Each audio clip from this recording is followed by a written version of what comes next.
자, 오늘은 예수님께서 우리의 모든 죄를 위하여 죽으신, 우리의 모든 죄를 짊어지시고 십자가에서 못 박히신 성금요일입니다. 2000년 전 오늘 이 세상에서 가장 불의한 재판이 이루어졌지요. 죄 없는 분이 유죄 판결을 받으신 것입니다. 선하신 예수님이 악인, 죄인 취급을 당하셨고, 진리 자체이신 분이 거짓 증인의 모함에 넘겨지신 것입니다. 우리도 세상 살면서 이런 억울한 일을 당할 때가 참 많이 있어요. 직장에서 내가 한 일을 다른 사람이 가로챌 때도 있고, 내가 하지 않은 말을 했다고 모함받는 경우도 있습니다. 잘못은 다른 사람이 했는데 나에게 덤탱이 쓰는 경우도 종종 있잖아요. 그럴 때 우리는 이 세상이 정직하지 않구나, 정의가 없구나 생각하게 되는 것입니다. 오늘 본문 시편 58편이 같은 상황에 기록된 말씀이에요.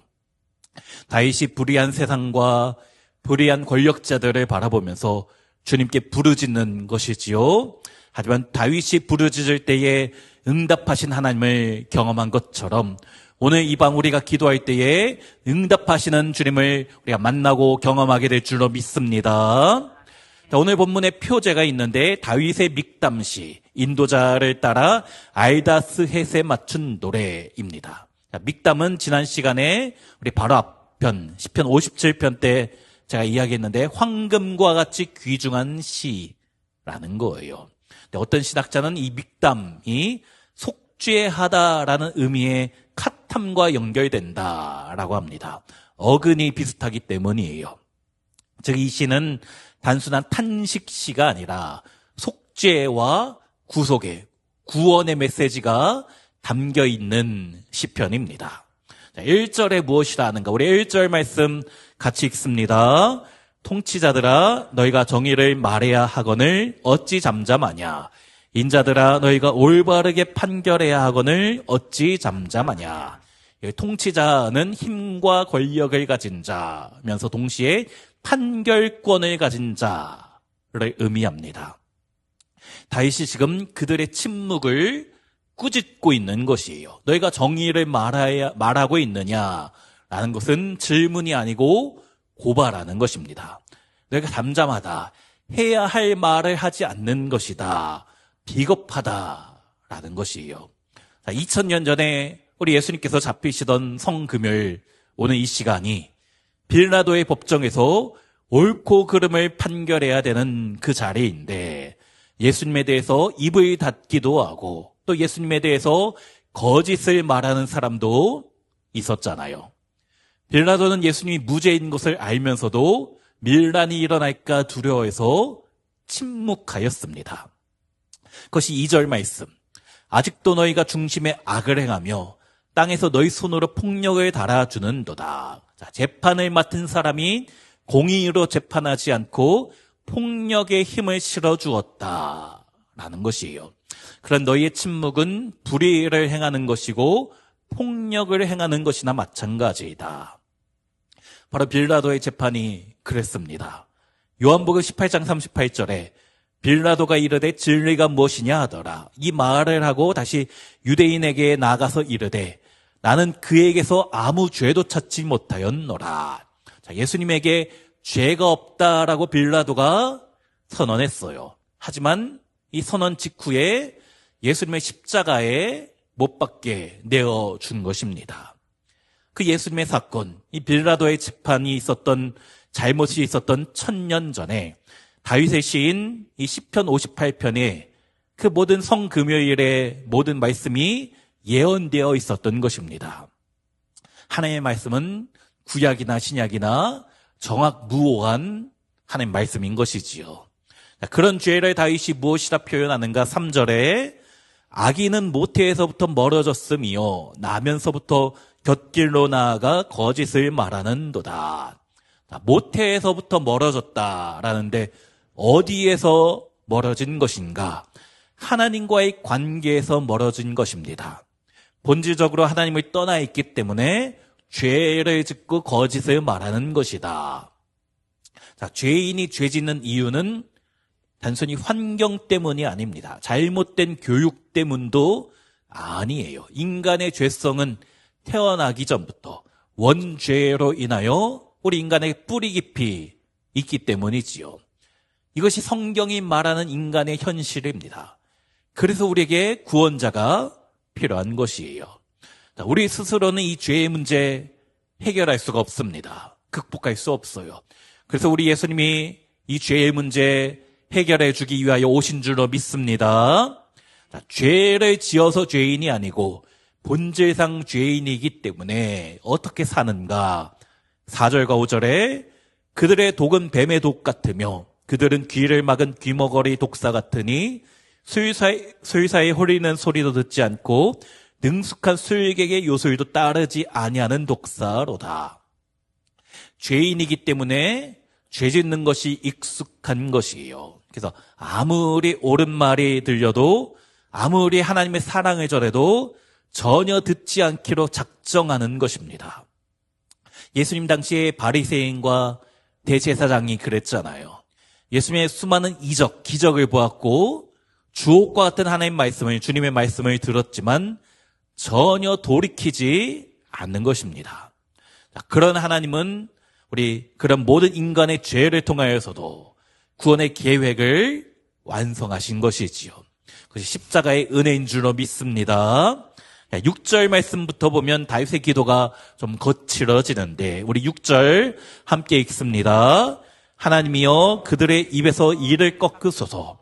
여호와여 젊은 사자의 어금니를 꺾어내시며. 하나님, 저 나쁜 놈, 날 괴롭히는 저 악한 놈들 이빨을 부러뜨려 주시옵소서.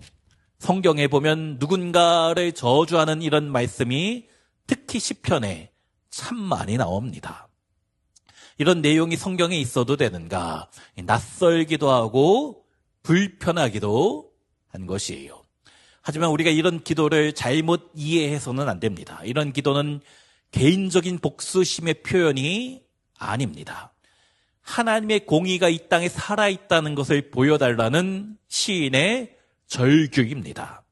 다윗이 내가 직접 복수하겠다라고 하지 않고 그렇기 때문에 하나님, 주님이 개입하여 주옵소서 주님께 다 맡기는 것이에요.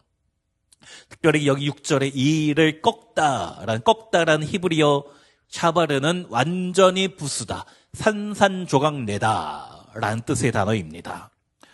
하나님께 사자의 이를 어금니를 꺾어달라는 것은 나를 힘들게 하는 그 누군가, 나의 원수를 완전히 박살내달라 부탁하는 것이지요. 7절에는 그들이 급히 흐르는 물같이 사라지게 하시며 겨누는 화살이 꺾임 같게 하시며. 급히 흘러가는 물, 높은 곳에서 떨어지는 물은 금방 사라지는데 저 악한 것들, 날 힘들게 하는 저들이 사라지게 하옵소서, 심판하여 주옵소서.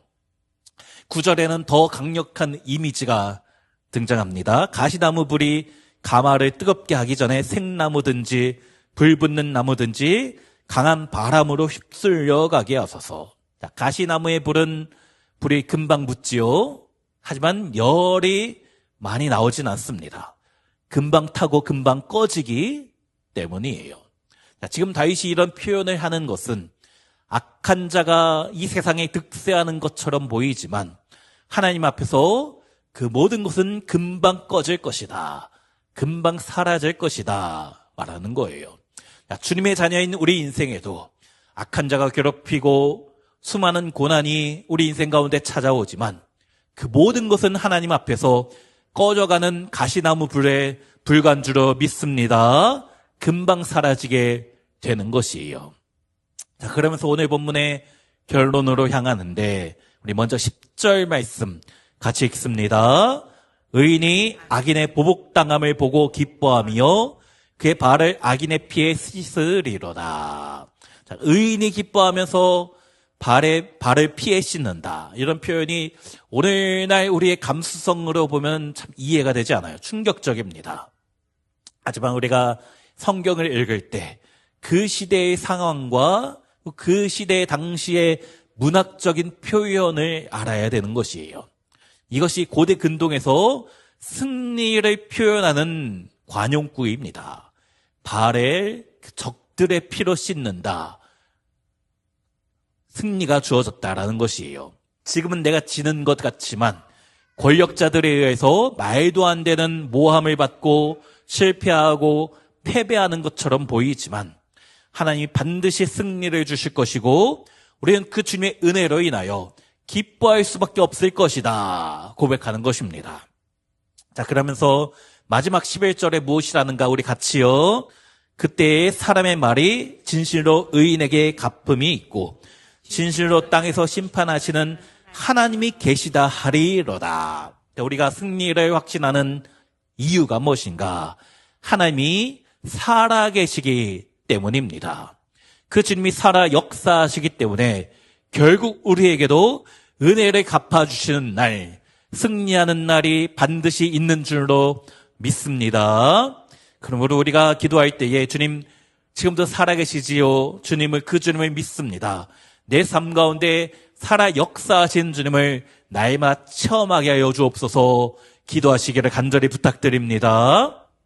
자, 오늘 본문 시편 58편은 1절에서 너희에게 정의가 있느냐라는 이런 의심스러운 질문으로 시작하는데 마지막 11절에는 진실로 땅에서 심판하시는 하나님이 계시다. 이런 확신으로 끝나는 것이에요.